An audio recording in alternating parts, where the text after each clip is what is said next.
Morning guys. Dito na nga pala kami sa probinsya ni Papa sa Guimaras. Tulog pa si Mrs. tsaka yung anak ko. Ito nga pala yung tinuluyan namin. So kaya gumising tayo ng maaga para ma-enjoy natin yung gagawin natin dito sa probinsya. Papakita ko rin yung mga magagandang spot dito.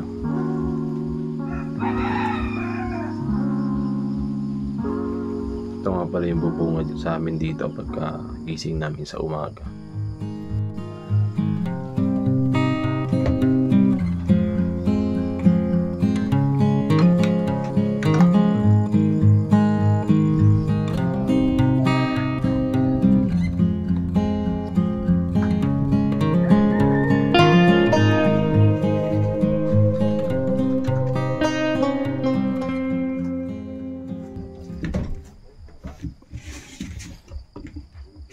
Si Papa gising na, maaga magising.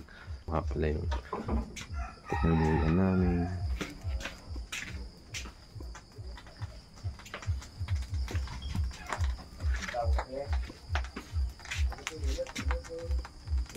Andito si Tito.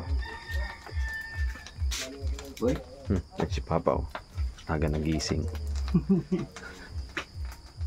Ganun talaga pagka sanay tayo sa madaling araw. Kilos-kilos ng konti pang sariling bahay ba? Yung si Papa aga nagising, sipag yan Ha? Digya si Tito. Oh, Tito mo. Tito po yan. Nagbablog. Si Tito aga nagising din. Lumaba mo sa Pipay? Ha? Pipay? Tito. Ayan. Oh. Ito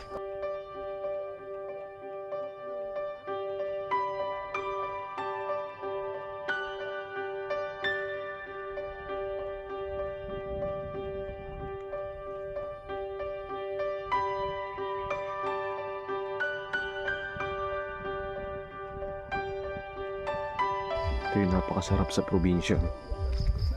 Yung ganyan ang matatanaw mo sa umaga.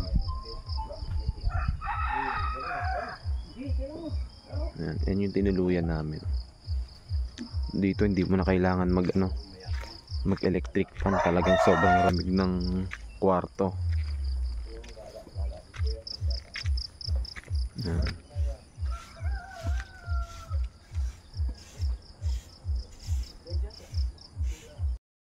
Gising na rin pala yung mag-ina ko. Maaga pa lang may kalaro na si Wayne. Kalaro niya nga pala si Prince, anak ni Ate Janice. Malis na, Wayne. Buti na lang may kalaro si Wayne. Kung walang kalaro yan, ako ubod naman talaga ng ligalig ng batang yan. Nakita nga niya yung kalabaw ni Tito at sinakay ko na rin siya para maka-experience naman siya. At di rin nga pala siya tumagal pagsakay kasi natatakot siya. Tapos ko na nga siya maisakay sa kalabaw. Nag-asikaso naman ako para makapag-almusal na rin. Nagakot na rin pala ako ng kahoy para makapagluto na si Missy.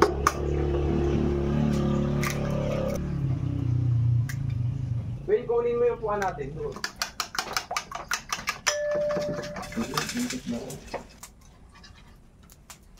Halika dito. Yan. Dito.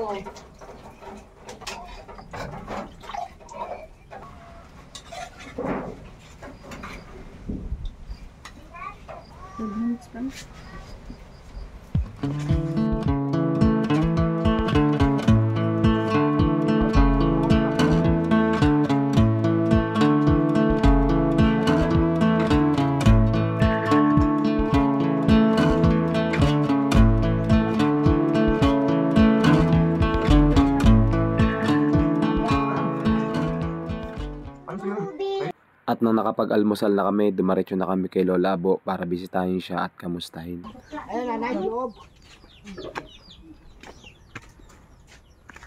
Pero imaw, Janes? Oo. Natukin na dyan. Lola Abo! Kamusta po?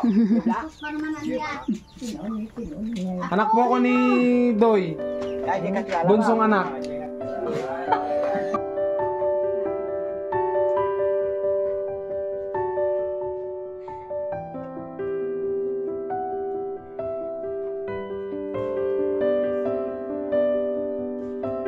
Sobrang saya ko nang nakita ko si Lola. Halos 15 years ko talaga siyang hindi nakita at bakas na bakas din sa mukha niya na sobrang saya niya na na-meet niya ako. Kaya tayo wag nating kakalimutan ang ating mga lola o mga magulang na bisitahin kung nasan man sila naroroon. Kasi kung hindi dahil sa kanila, wala tayo sa ginagalawan natin o kung sino tayo ngayon. Mahalin natin sila kung ano yung ginawa nilang pagmamahal sa atin nung tayo'y maliliit pa lamang dahil hindi natin alam kung ano yung mga pinagdaanan nila noon.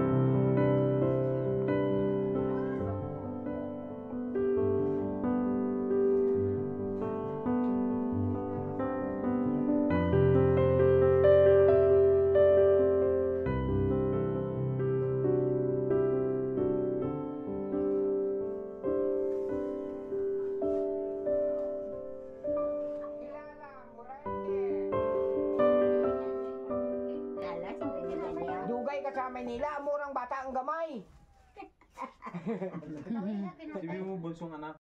Umuwi na rin kami pagkabisita namin kay Lola at para makagawa na rin kami sa mga gawaing bahay para malibot na rin namin yung mga magagandang spot dito at kung ano yung mga pinagkakaabalahan nila dito sa probinsya. At ito na nga, nag-igib na nga kami ng misis ko. Ang kuwanan nga pala ng tubig nila dito balon.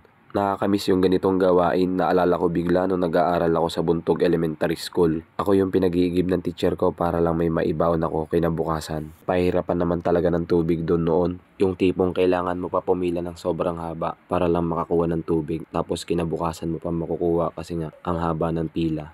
Nagpapasalamat ako kasi naranasan ko yung ganong gawain. Bata pa lang batak na ako sa trabaho. Yung magiging inspirasyon mo na lang yung mga hirap mong pinagdaanan noon. Dinala na rin namin yung tubig sa bahay para may magamit na, para malibot na rin namin yung iba pang mga gawain dito sa probinsya. Natawa pa nga yung misis ko kasi hirap na ako pagbubuhat ng tubig.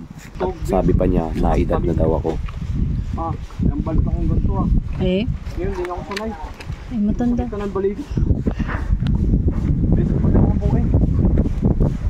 Wayne! Wait lang!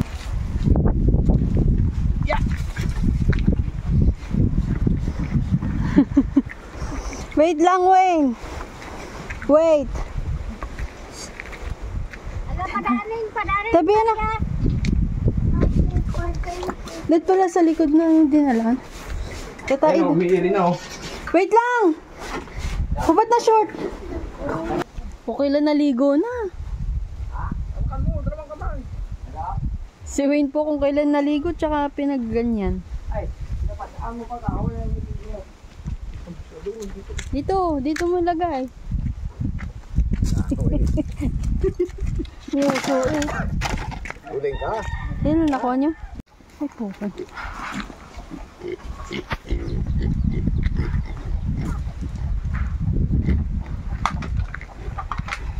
Pang lechon yan ah. Dito yung mga tubig. Malinis Linis.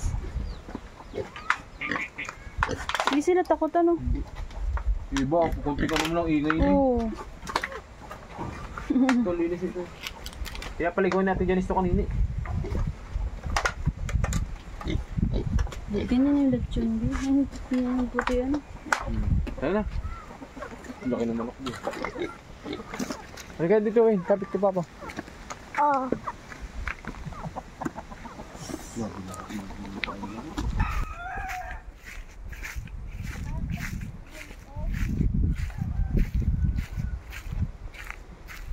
May daan ba?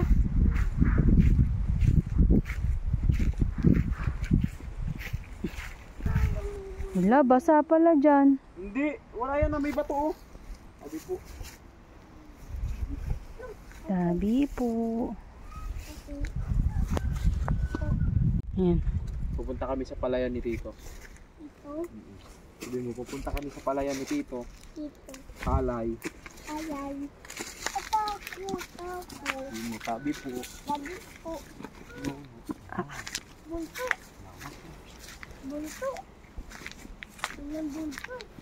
Sabi po. Ito yung palayan ni Tito. Malawak.